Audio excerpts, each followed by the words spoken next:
우리 함께 말씀 보겠습니다. 마태복음 19장 말씀. 마태복음 19장 1절에서 12절 말씀까지입니다. 마태복음 19장 1절에서 12절까지 말씀. 우리 한 절씩 나눠서 읽겠습니다. 예수께서 이 말씀을 마치시고 갈릴리를 떠나 요단강 건너 유대 지경에 이르시니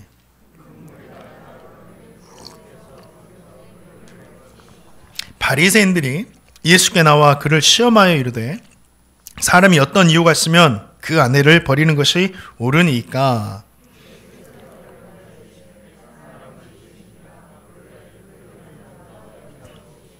말씀하시기를 그러므로 사람이 그 부모를 떠나 아내에게 합하여 그 둘이 한 몸이 될지니라 하신 것을 읽지 못하였느냐.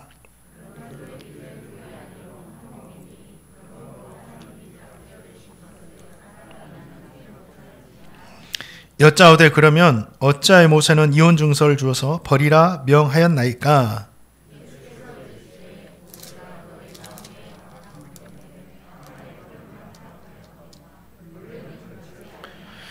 내가 너에게 말하노니 누구든지 음행한 이유 외에 아내를 버리고 다른 데 장가드는 자는 가늠함이니라.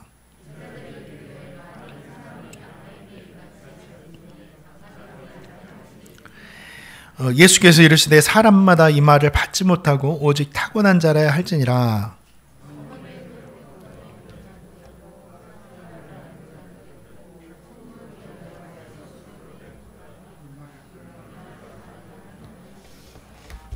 아멘. 예수님께서 갈릴리를 떠나 유대 지경으로 가셨습니다. 이 시간이 이제 예루살렘 입성해서 십자가를 지시기 6개월 전쯤입니다. 그래서 예루살렘 곁에 머물면서 6개월 동안 유대 지역 근처에서 사역을 하시는 거죠. 바리새인들이 예수님의 시험에 빠뜨리기 위해서, 공경에 처하기 위해서 당시 민감한 문제였던 이혼에 대한 질문을 예수님께 드립니다. 그리고 예수님은 이 질문에 대해서 답을 주시죠. 요즘을 MZ세대라고 해요. MZ세대라고 하는데 이 말이 어떤 거냐면 1980년 초부터 2000년 초까지 출생한 밀레니얼 세대라고 합니다. 이 세대와 함께 또 이 세대 안에는 1990년부터 2000년대 초반에 출생한 X세대, Y세대, 그 이후 세대, Z세대입니다. 이 Z세대까지 아우르는 그 모든 세대를 한 30년 정도를 아우르는 이 세대가 바로 MZ세대라고 이렇게 말하죠. 이 MZ세대의 특징이 여러 가지가 있는데 이 결혼과 출산에 대해서 자유롭게 생각한다라는 거. 선택이다. 결혼도 선택이고 출산도 선택이다. 그리고 비혼, 결혼하지 않고 그냥 살아도 가정이다. 이렇게 좀 자유롭게 생각을 한다라는 거죠. 이렇게 생각하니까 이혼도 좀 자유롭습니다. 이혼의 문제도 너무너무 자유롭고 좀 긍정적으로 생각하고 부부간의 갈등이 문제가 일어나면 이혼도 하나의 방법이지 않느냐라고 생각하는 것이 이 세대의 특징이에요.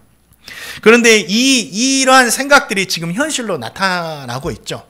자, 2022년 8월 기준입니다. 통계청 자료를 보니까 올해 1월부터 8월까지 혼인 건수가 약 12만 3천 건이 이렇게 혼인을 했습니다. 결혼했다라는 거죠. 그런데 이 중에서 6만 1천 건이 이혼을 했습니다. 통계적으로만 보면 10가정 결혼해서 5가정이 이혼을 했다라는 거죠. 이러한 시대에 우리는 지금 살고 있죠. 이러한 시대에 이혼에 대한 예수의 말씀은 저와 성도님에게 정말 귀한 가르침을 주고 있다라는 거죠. 저는 이 말씀을 통해서 너무 고리타분하다, 이 시대에 어울리지 않는다 이렇게 생각할 것이 아니라 우리 주님의 말씀 진리잖아요. 그렇기 때문에 우리는 이 세대의 가르침을 따르지 않고 결혼에 대한 이 말씀도 주님의 생각을 우리가 믿음으로 받아들이고 그 말씀에 따라서 결혼 생활 해가는 저와 성도님 되시기를 주님의 이름으로 축원드립니다. 자, 19장 3절 말씀 한번 읽어보겠습니다. 19장 3절 말씀 읽겠습니다. 시작.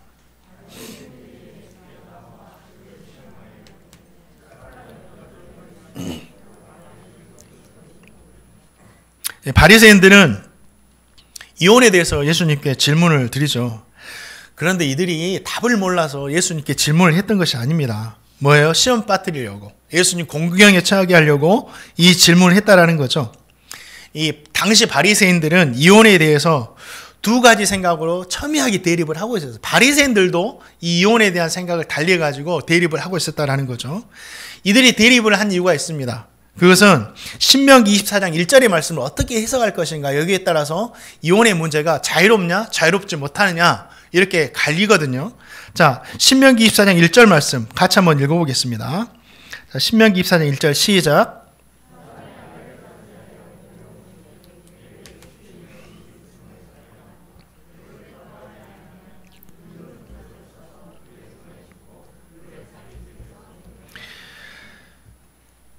이혼 증서를 주고 합법적으로 이혼을 할 수 있는 이 수치되는 일이 뭐냐, 신명기에 나오는 이 수치되는 일이 뭐냐, 이걸 해석에 따라서 결혼이 어렵기도 하고, 아니 이혼이 어렵기도 하고 쉽기도 하거든요. 바리새인 중에는 그 안에 산마이 학파라는 사람들이 있었는데, 그들은 이 수치되는 일을 한 가지로 규정합니다. 간음하는 일이다. 그래서 간음한 이유 외에는 이혼할 수 없다라고 이렇게 규정을 딱 합니다. 그런데 바리새인들 중에 산마이 학파와는 다르게 다른 견해를 가지고 있는 힐렐 학파들도 있었습니다. 이들은 이 수치되는 일을 광범위하게 적용을 했습니다. 그래서 이 수치되는 일이 이 간음한 이유뿐만 아니라 남편이 생각하기를 수치되는 일로만 여기면 이혼할 수 있다, 자유롭게 생각한 거죠. 힐렐 학파는 산마이 학파와는 다르게 이혼에 대해서 비교적 넓게 허용을 했습니다. 이러한 상황에서 바리새인들은 이혼의 문제를 예수님께 제기를 했고, 주님께서는 이 두 학파 중에 하나의 견해를 또 말을 하셔야 돼요. 의도한 거죠. 그래서 어떤 답을 선택하시든지 논쟁에 휘말리게 해가지고 예수님을 공경에 빠뜨리려고 지금 질문을 하고 있는 거예요. 결혼은 축복된 일이잖아요. 그렇죠? 사람들에게 알리고 여러 사람들의 축복 속에서 이 결혼을 진행을 합니다. 그만큼 결혼은 좋은 거예요. 그런데 결혼과의 반대로 이혼은 좀 그렇지 않죠. 조용하게 진행을 합니다. 왜일까요? 경우에 따라서는 이 이혼이 한 사람의 인생에서 플러스가 되기도 해요. 경우에 따라서는 분명히 이혼을 선택할 수밖에 없는 개인의 상황이 있습니다. 그럴지라도 이혼이라는 것은 상처이고 아픈 것이 사실이죠. 그런데 이 바리새인들은 사람들의 가장 큰 아픔인 이 상처와 같은 이혼의 문제를 이용해서 지금 예수님을 어떻게 하려고 하고 있어요? 넘어뜨리려고 하고 있다는 거죠. 바리새인들에게 지금 이혼을 앞에 둔 위기의 가정은 필요하지 않아요. 중요하지 않아요. 그들을 어떻게 바로 세울 것인가, 이 문제는 관심이 없습니다. 어떻게 하면 예수님을 넘어지게 할 것인가, 이게 중요한 거예요. 그래서 사람의 아픔과 상처를 이용해서라도 지금 예수님을 넘어뜨리려고 이 바리새인들이 하고 있는 거예요. 바리새인들의 마음이 얼마나 악합니까? 얼마나 악해요.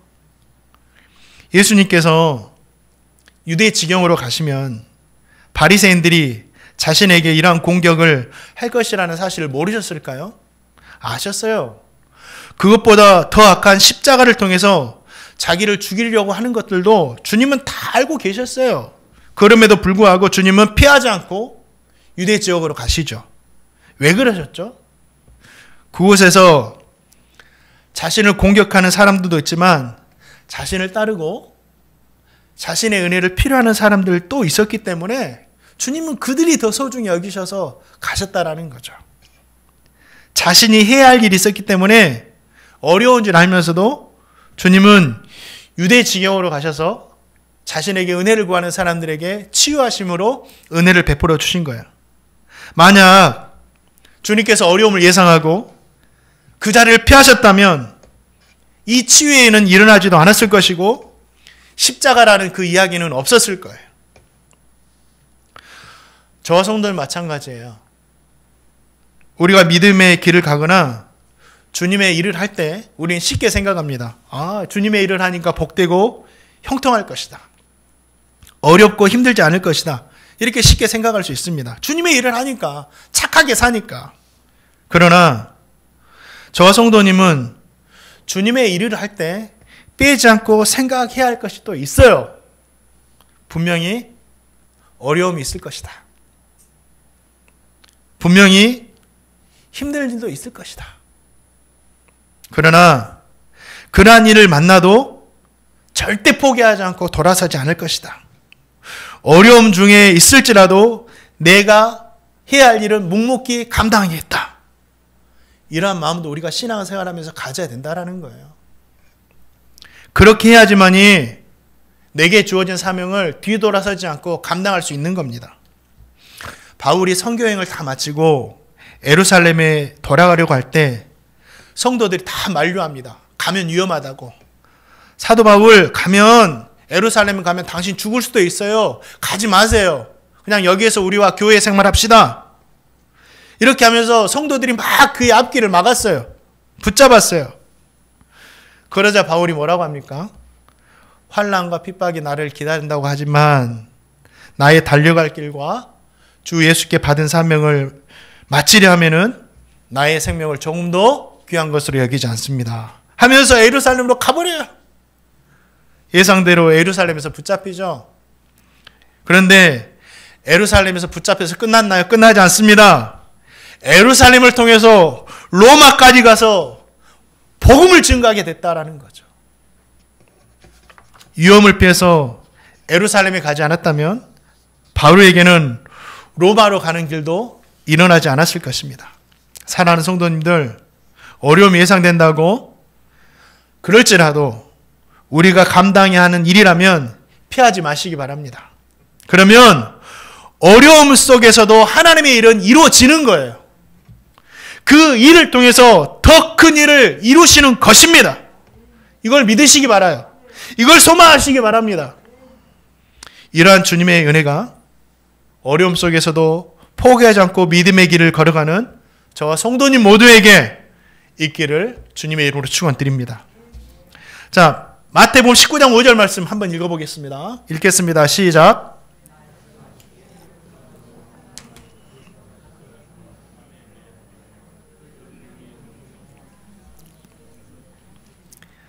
주님은 자신을 시험하기 위해서 이혼에 대해 질문하는 바리새인들에게 이혼에 대해서 말씀하지 않으시고, 그렇다 아니다 말씀하지 않으시고 하나님의 창조 원리에 입각해서 결혼에 대해서 말씀을 하십니다. 주님의 관심은 어떻게 이혼하느냐 헤어지느냐에 관심 갖지 않으세요. 우리 주님의 관심은 합해지는 것, 하나 되는 것. 우리 주님의 관심은 결혼에 있다라는 거죠. 결혼에 대한 주님의 대답은 창세기 말씀을 인용해서 하시는 말씀이었어요. 자, 창세기 2장 24절, 이게 하나님의 말씀이거든요. 이 말씀을 이용해서 이스라엘 백성들에게 하시는 거예요. 한번 읽어보겠습니다. 시작.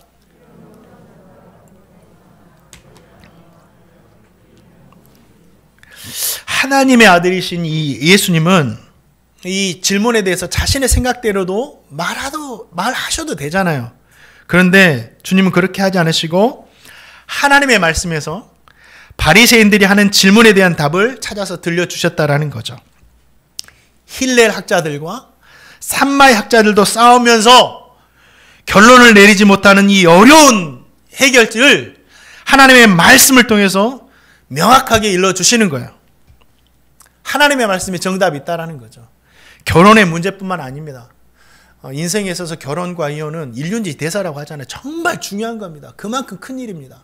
그런데 결혼에 대한 문제뿐만 아니라 인생에 대한 모든 해답이 하나님의 말씀에 있다라는 것을 우리 주님께서 우리에게 말씀해 주시는 거예요. 몸소 보여주시는 거예요. 사랑하는 성도님들, 그렇기 때문에 저와 성도님은 인생의 모든 문제의 해답을 어디에서 찾아야 되느냐? 하나님의 말씀에서 찾아야 된다라는 거죠. 성경은요, 인간의 지혜를 기록한 책이 아닙니다. 인간의 역사를 기록한 책이 아니에요. 인간을 창조하신 하나님께서 인간들에게 바른 인생길을 걸어가도록 기록해 주신 것이 바로 하나님의 말씀 성경이에요. 시편 기자가 그래서 하나님의 말씀을 뭐라고 합니까? 주의 말씀은 내 발의 등이고 내 길의 빛이다라고 말씀하고 있습니다. 그렇기 때문에 저 성도님은 끊임없이 하나님의 말씀을 들어야 되고, 끊임없이 하나님의 말씀을 읽어야 되고, 끊임없이 성경에서 인생의 모든 해답을 찾아야 된다라는 거예요. 그런데 문제가 있어요. 이 사실을 잘 알면서도 우리가 시간이 쫓기다 보니까 말씀을 잘 읽지 못하고 살아간다라는 거예요. 저에게는 우리 행복누리교회 성도님들이 하나님의 말씀에 있어서 걸어가도록 만들어야 할 책임이 있어요. 저에게 주어진 책임입니다. 주님께서 그 사명 주셨어요. 그래서 그 사명을 어떻게 감당할까? 주일날 모여서 함께 말씀을 잘 준비해서 먹이기도 하지만 하루하루 말씀 먹여야 되니까 새벽 예배 다 나와서 또 말씀 드려도 좋겠지만 또 그렇게 하지 못하잖아요. 그래서 새벽 예배 끝나고 전날이나 그날이나 잠깐 말씀 읽고 우리 성도님들에게 말씀 문자 보내드리는 거예요. 출근하면서라도, 하루 시작하면서라도 이 말씀이라도 읽고 시작하라고. 근데 이건 전부가 아니에요. 가장 기본적인 겁니다. 가장 신앙이 기초예요. 이것으로 만족해서는 안 됩니다. 우리 성도님 스스로가 늘 하나님 말씀 가까이 하시고 늘 말씀 묵상하면서 성경에서 길을 찾아서 복된 길을 걸어가야 된다라는 거예요. 말씀에 길이 있어요. 역사적으로 보면 재밌는 이야기들이 많거든요. 성경에서 해답을 찾아서 살아갔던 사람들 이야기가 참 많아요. 단편적으로 재밌는 이야기 한 가지 들려드릴게요. 원래 이스라엘이라는 나라는 기름이 나지 않는 나라였어요. 산유국이 아니었거든요. 아랍권, 산유국들에 둘러싸여 있으면서도 이스라엘에는 기름이 원래 나지 않았어요. 그래서 주변 아랍권이 이스라엘 미워하니까 이스라엘은 기름 주지 말자라고 협약을 해가지고 큰 어려움을 당하기도 했었습니다. 그런데 지금 어때요? 오히려 석유를 주변 나라에 막 수출을 해요. 이게 어떻게 됐냐면 이 구소련입니다. 아주 옛날 이야기죠. 구소련에서 이스라엘로 이민 온 한 청년이 있었어요. 그 청년의 이름이 루스킨이라는 청년입니다. 이 청년은 소련에 있을 때 지질학을 전공했고 이걸 졸업한 후에 석유 채굴 회사에서 10년간 근무하다 이제 이스라엘로 이주를 해온 거죠. 이 청년이 궁금한 게 있었어요. 이스라엘이 산유국들에 둘러싸여 있으면서도 석유가 한 방울도 나오지 않는다. 이거 궁금한 거예요. 물음표를 친 거예요. 이럴 수 있지, 이런 일이 있을 수 없다. 분명히 이스라엘 땅 어딘가에도 주변 국가들처럼 석유가 묻혀 있을 것이다. 이런 생각을 한 거죠. 이 청년이 신명기 33장의 말씀을 읽다가 이곳이라는 확신을 갖습니다. 자, 이게 진짜 역사적으로 있던 일이에요. 신명기 33장 24절 말씀 한번 읽어볼게요. 이 말씀을 이 청년이 읽어요. 제가 읽어드릴게요. 잘 들어보세요. 아셀에 대하여는 일러스되, 이게 아셀 지파를 축복하는 말입니다. 아셀에 대하여 일러스되, 아셀은 아들들 중에 더 복을 받으며 그 형제에게 기쁨이 되며 그의 발이 기름에 잠길지로다. 이 청년은 이 말을 기름 나오지 않을까? 이 말로 생각했던 거죠. 그때부터 그는 아셀 지파 땅을 시추하기 시작합니다. 그리고 18년 만에 드디어 이스라엘이 100년간 사용할 수 있는 양의 유전을 찾아버립니다. 이 말씀 때문에. 그리고 여기에서 끝난다면 우연일 수 있겠죠. 한 번이면 우연일 수 있으니까. 그런데 또 신명기 33장 18절과 19절 보면 스불론 지파, 스불론 땅에 대한 축복의 말씀이 나오거든요. 이것도 기름에 대한 말씀이다 라고 생각을 하고 또 이 스불론 지파에 있는 땅을 계속해서 발굴하기 시작합니다. 찾아내기 시작해요. 그런데 이곳에서 정말 기름과 가스가 나옵니다. 너무나 거대해가지고 이 유전의 이름도 거대함이란 뜻을 가는 레비아탄 유전이라고 불렀어요. 셰일가스, 셰일오일 들어보셨죠? 이곳에서 나와버립니다. 몇백 년 동안 사용할 엄청난 양이. 여기에서 끝나지 않아요. 미국에 보면 스탠다드 오일 컴퍼니라는 회사가 있습니다. 석유 회사입니다. 근데 이 석유 회사도 유전을 발견하는데 어떻게 하냐면 그 출애굽기 말씀에 보면 모세 어머니가 모세를 낳아가지고 숨겨 키우다가 더 이상 숨길 수 없게 되자 갈대 상자를 만들어가지고 또 갈대 상자 물이 새면 안 되니까 물 새지 말라고 역청을 다 발라가지고 그 안에 모세를 넣고 띄우잖아요. 이 말씀을 읽고 역청이 뭐냐? 역청. 석유의 일종이거든요. 아, 이거다 하고 스탠다드 오일 컴퍼니에서 사람을 파견해가지고 그곳을 지질 조사합니다. 그래서 거기에서 엄청난 양의 유전을 발견하죠. 이것이 우연일까요? 성경이 뭐 석유를 발견하게 했다고 해서 위대한 책은 아닙니다. 성경은 석유보다 더 소중한 보배들이 담겨있는 책이에요. 이혼의 문제, 결혼의 문제 이뿐만 아니라 성경 안에 구원이 있고 천국에 가는 방법이 있고 영생을 얻는 방법이 있고 신앙생활의 방법이 있고 성공적인 가정생활에 대한 방법이 있고 자녀의 교육에 대한 방법이 있고 이 세상을 어떻게 살아야 하는지에 대한 지혜가 성경에 담겨 있다라는 거죠. 사랑하는 성도님들, 이 사실을 믿으세요. 성경에는 석유보다 더 값진 보배들이 담겨 있음을 믿습니다. 그래서 성경에서 길을 찾고 답을 찾아서 우리 사랑하는 성도님들 복된 인생 살아가시기를 주님의 이름으로 축원드립니다. 자, 그러면 성경에 답이 있는데 성경을 통해서 우리 주님은 이 결혼과 이혼에 대해서 우리에게 어떻게 말씀하시느냐, 이게 진리예요. 자, 마태복음 19장 4절 말씀 한번 읽어보겠습니다. 읽겠습니다. 시작.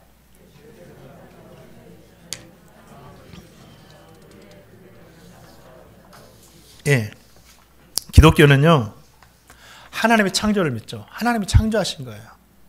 하나님께서 온 우주와 세상 만물을 창조하셨고 인간을 창조하셨습니다. 그리고 남자와 여자라는 두 가지 성으로 하나님의 형상을 따라서 완전하게 창조하셨어요. 부족함이 없습니다. 완전한 창조였어요. 그리고 남자와 여자가 만나서 하나 되어서 가정을 이루라고 분명히 우리 주님은 말씀하셨어요. 하나님은 남성과 여성이라는 양성 외에 다른 성을 만드신 적이 없어요. 남성이 여성이 될 수 없고 여성이 남성이 될 수 없습니다. 이거는 성경의 기초에서 보면 이건 죄악입니다. 하나님의 창조 질서를 무너뜨린 죄악이에요. 남성이 남성을 만나서 부부가 되어서 가정을 이룰 수 없고 여성이 여성을 만나 부부가 되어서 가정을 이룰 수 없습니다.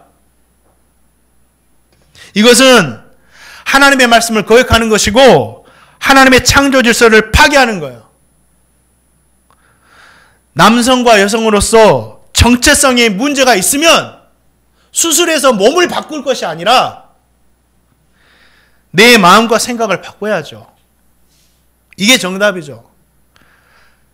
하나님의 창조 질서를 벗어난 이러한 결말은 뻔합니다. 사랑하는 성도님들, 세상은 계속 인권, 개인의 자유, 권리라는 글자를 앞세워서 하나님의 말씀을 모호하게 만들어서 물타기를 시도합니다. 계속. 그래서 신앙생활을 잘하는 사람도 인권, 개인의 자유 이런 것들에 관심을 가지면 하나님의 말씀이 너무 지나치지 않나? 이렇게 생각하기도 된다라는 거죠. 그러면 안 된다라는 거예요. 기준은 이 세상의 인권이 아니라 하나님의 말씀이라는 거예요. 사랑하는 성도님들, 예수를 믿는 저와 성도님은 하나님의 말씀이 진리임을 믿으시고 말씀에 따라서 우리 자녀들도 정말 명심해야 됩니다. 남성과 여성이 만나서 하나님께서 원하시는 가정을 이루며 살아가시기를 축원합니다. 예전에는 이런 말씀을 전할 필요도 없었는데 지금은 꼭 전해야 돼요. 이 세상이 너무 혼탁해지다 보니까. 또 한 가지 결혼에 대해서 우리 주님께서 말씀하시는데 마태복음 19장 6절 말씀 한번 같이 읽어보겠습니다. 시작.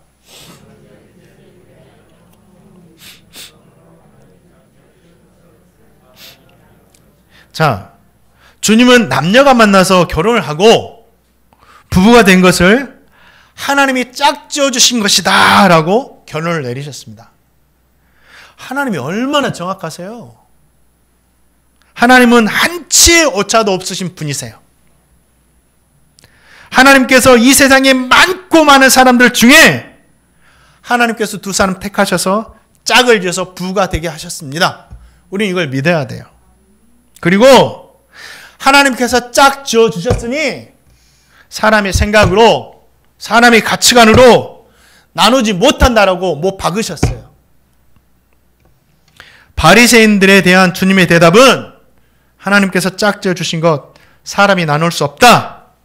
이혼은 하나님의 뜻이 아니다라고 분명히 말씀하신 거예요. 그런데 이혼이 하나님의 뜻이 아니다라는 주님의 말씀을 들은 바리새인들이 이런 또 질문합니다. 반문을 합니다. 그러면 어째서 모세는 이혼 증서를 주어서 버리라고 했습니까? 이혼에 대해서 우리에게 알려줬습니까? 라고 질문을 하죠. 분명히 신명기의 말씀은 저와 성도님이 읽은 것처럼 수치되는 일이 있으면 이혼 증서를 주라고 말씀하고 있기 때문이에요. 그런데 그 질문에 대해서도 주님은 이렇게 대답하십니다. 자, 19장 8절 말씀 읽어보겠습니다. 시작.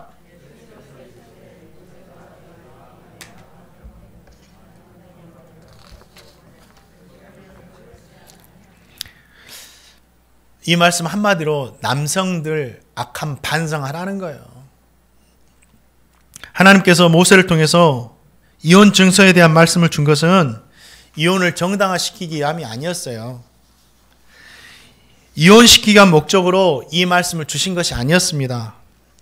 당시에 남성들의 완악함으로 인해서 연약한 여성들을 보호하려고 주신 말씀이었어요. 모세를 통해서.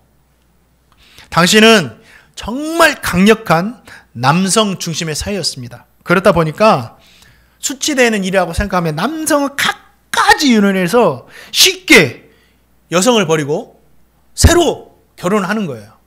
쉽게. 그래서 상대적으로 약자인 여성들이 너무 많은 피해를 보고 고통을 당하기 때문에 하나님께서는 그런 고통을 당하면서도 아무 말 하지 못하는 이 연약한 여성들을 보호하기 위해서 이 남성이 자기 마음대로 이혼하지 못하게 하려고 이 율법의 말씀을 주신 거예요. 성격 차이로 버릴 수 없다. 지금 가장 이혼에 가장 많은 이유가 성격 차이라고. 성격 차이로 버려야 된다면 이 땅의 부부들은 다 갈라서야 됩니다. 성격 맞는 사람은 없어요. 저도 우리 아내와 전부 다른 게 너무 많아요. 와, 하나님의 창조가 너무 신비해요. 왜 이렇게 다르냐 나하고. 성격 차이로 버릴 수 없다. 사랑이 식었다고 버릴 수 없다. 날마다 뜨거워서 사랑하고 삽니까? 아니죠. 어떤 할머니가 할아버지에 대해서 막 네 글자로 막 말을 하니까 평생 원수, 평생 원수. 옛날에 그 재밌는 일이었잖아요. 사랑이 식었다고 버릴 수 없다. 살림 못한다고 버릴 수 없다. 요즘엔 남성들이 살림을 잘하더라고요. 근데 또 제가 음식을 막 만들어 보니까 재밌어요. 얼마나 재밌는데요. 또 여성들의 마음을 알겠더라고요. 막 툭툭툭 해가지고 음식을 딱 맛있게 해가지고 가족들이 맛있게 먹어주면 너무 기쁜 거예요. 근데 안 먹으면 막 성질나. 내가 어떻게 했는데. 살림 못한다고 버릴 수 없다. 하신 거예요. 각가지 이유로 버려서는 안 된다. 단 한 가지. 음행한 용고로만 이혼 증서를 주라고 했어요. 그런데 잘 생각해 보세요. 당시에도 그렇고 지금도 그렇고 남성들이 사고를 냈으면 사고를 많이 냈지 여성들이 사고를 많이 내지 않습니다. 그러니까 이 말씀도 가능성이 극히 낮은 말씀으로 여성을 보호하기 위한 말씀이었어요. 칼빈이 이 말씀에 대해서 이렇게 해석합니다. 이것은 엄격하게 말하면 이혼을 금지하는 것이다. 이렇게 말해요. 이혼을 남성의 마음대로 하는 것을 금지하여서 연약한 여성들을 보호하는 것. 이것이 모세를 통해 주신 이혼 증서에 대해 담긴 하나님의 뜻이었어요. 이혼을 정당화시키기 위해서 준 것이 절대 아니었습니다. 그러니까 성도는 이 문제 앞에서 어떻게 우리가 잘 헤어질 수 있을까? 이걸 생각하는 사람이 아니라 어떻게 하면 하나 될 것인가? 다르지만 어떻게 하면 사랑할 것인가? 어떻게 하면 건강하게 결혼 생활을 할 것인가? 이것을 생각해야 된다라고 우리 주님께서 말씀하시는 거예요. 주님은 가정의 머리가 된 남편이 아내를 사랑해야 된다고 하셨어요. 네. 남편은 아내를 사랑해야 됩니다. 아줌마를 사랑하면 안 돼요. 아내를 사랑해, 아내. 어느 정도 사랑해야 되느냐? 자, 우리 남성들만 한번 읽어보겠습니다. 에베소서 5장 25절. 그리고 이 말씀을 다짐하세요. 저도 다짐하고. 자, 우리 남성들만 한번 읽어봅니다. 시작. 남편들아, 아내 사랑하기를 그리스도께서 교회를 사랑하시고 그 교회를 위하여 자신을 주신 것 같이 하라. 야, 예수님께서 교회를 위해서 자신을 십자가에서 내어주신 것 같이 사랑하래요. 자신의 생명 다해서 아내를 사랑하라고 합니다. 이렇게 사랑하지 못하는 우리 남자 성도님들 계시다면 저를 포함해서 반성해야 됩니다. 자, 옆에 있는 자기 자신에게 한번 이야기하겠습니다. 자, 따라서 하세요. 다 따라서 합시다. 예, 우리 여성들은 또 남성들에게 듣고 싶은 말이니까 또 남성들도 이렇게 주님처럼 사랑하지 못해서 죄송합니다. 시작. 주님처럼 사랑하지 못해서 죄송합니다. 또 주님처럼 생명 다해 사랑하겠습니다. 시작. 주님처럼 생명 다해 사랑하겠습니다. 이거예요. 이렇게 또 남성들만 이렇게 하면 또 손해보는 것 같죠. 이렇게 또 남성들 죽을 수 없죠. 그러면 아내만 사랑받느냐? 아내는 어떻게 해야 되느냐? 아내에게도 해야 할 의무가 있습니다. 자, 우리 여자 성도님들만 읽어보겠습니다. 에베소서 5장 22절 말씀 한번 읽어보겠습니다. 시작. 아내들여 남편에게 복종하기를 주께 하듯 하라. 사랑받기는 좋은데 복종하기는 싫다. 그러면 안 됩니다. 근데 주 안에서 복종입니다. 주 안에서. 가정의 머리가 된 남편을 주님처럼 바라보면서 죽게 하듯 복종하라고 성경은 우리에게 가르쳐주고 있어요. 주님께서 십자가를 지시기 위해서 자신을 쳐서 하나님께 복종하셨듯이 이렇게 복종하지 못하는 우리 여성들은 제 아내를 포함해서 반성해야 됩니다. 저도 반성하고. 자, 우리 다 함께 또 고백해 보겠습니다. 주님처럼 복종하겠습니다. 시작. 주님처럼 복종하겠습니다. 약속했어요. 또 주님처럼 따르겠습니다. 시작. 주님처럼 따르겠습니다. 이건 주 안에서입니다. 주 안에서. 주 안에서입니다. 아내는 남편을 주님처럼 믿고 따르고 생각해 보세요. 남편은 자신을 믿고 따라준 아내를 위해서 생명 다해 사랑해주고.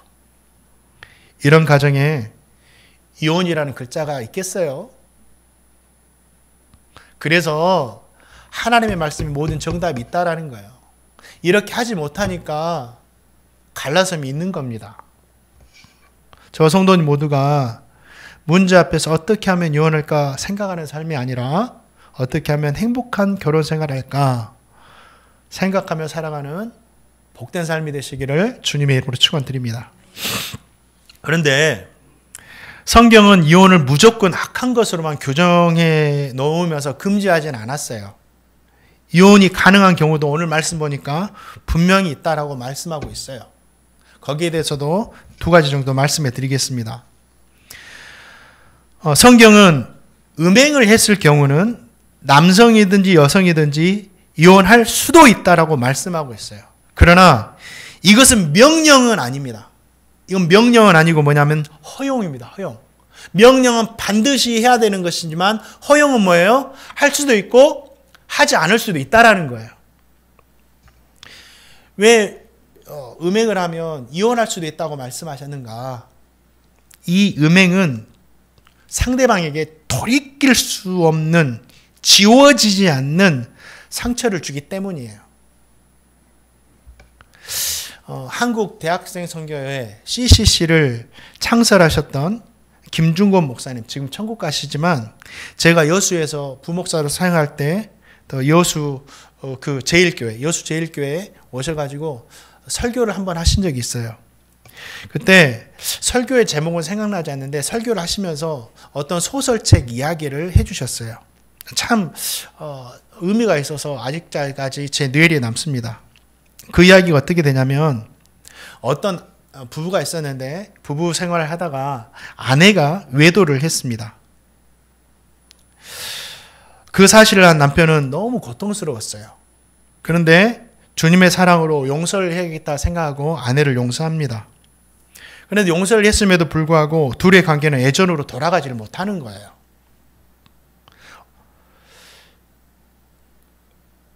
그러다가 아내가 남편을 찾아와서 이런 말을 합니다. 여보, 저를 볼 때마다 제가 외도했다는 생각이 들지 않습니까? 여보, 저를 볼 때마다 괴롭지 않나요? 저는 당신에게 용서를 받았어도 계속해서 생각나고 너무 고통스럽고 죄스럽고 수치스럽습니다. 그러니 이제 저를 놔주세요. 그러자 그 말을 듣는 남편이 막 눈물을 흘리면서 그래요 여보, 제가 용서한다고 했지만 당신을 볼 때마다 계속 생각났습니다. 저도 너무너무 고통스러웠습니다. 이런 고백을 하는 거예요. 그리고 결국 두 사람은 이 아픔을 극복하지 못하고 헤어지게 되었다. 이게 소설책의 내용이에요. 제 아내가 요즘에 그런 드라마 많이 하잖아요. 사랑과 어쩌고저쩌고, 사랑과 전쟁 이런 거. 그런 드라마를 보면서 언뜻 이런 말을 하더라고요. 자신도 어디선가 책에선가 봤는데 외도로 인해서 상대방이 받는 충격은 가히 상상을 초월한다고 합니다. 이 충격을 받는 게. 우리가 주님의 용서하심으로 정말 용서할 수 있다면, 부부간에도 이런 문제로 용서할 수 있다면 진짜 가장 좋은 겁니다. 진짜 용서하고 살 수 있다면 정말 그처럼 뛰어난 사랑을 실천하는 사람이 없죠. 가장 좋은 겁니다. 그러나 용서를 하라고 해도 못할 수가 있어요. 계속해서 그 일에 붙잡혀서 용서를 했지만 계속 그 고통 안에서 살 수밖에 없는 상황이 있어요. 이때는 이혼할 수도 있다라는 거죠. 이것은 누구도 아닌 그 당사자만이 알 수 있고 결정할 수 있는 거예요. 여기에 대해서는. 또 한 가지, 또 이혼을 허용하는 또 말씀이 한 가지 있어요. 자, 고린도전서 7장 15절. 그래서 우리가 이런 경우를 만들지 않기 위해서 믿음의 결혼이 중요한 겁니다. 자, 고린도전서 7장 15절 말씀 한번 읽어보겠습니다. 한번 읽겠습니다. 고린도전서 7장 15절. 제가 읽어드릴게요. 잘 들어보세요. 혹 믿지 아니하는 자가 갈리거든 갈리게 하라. 한번 읽어보겠습니다. 시작.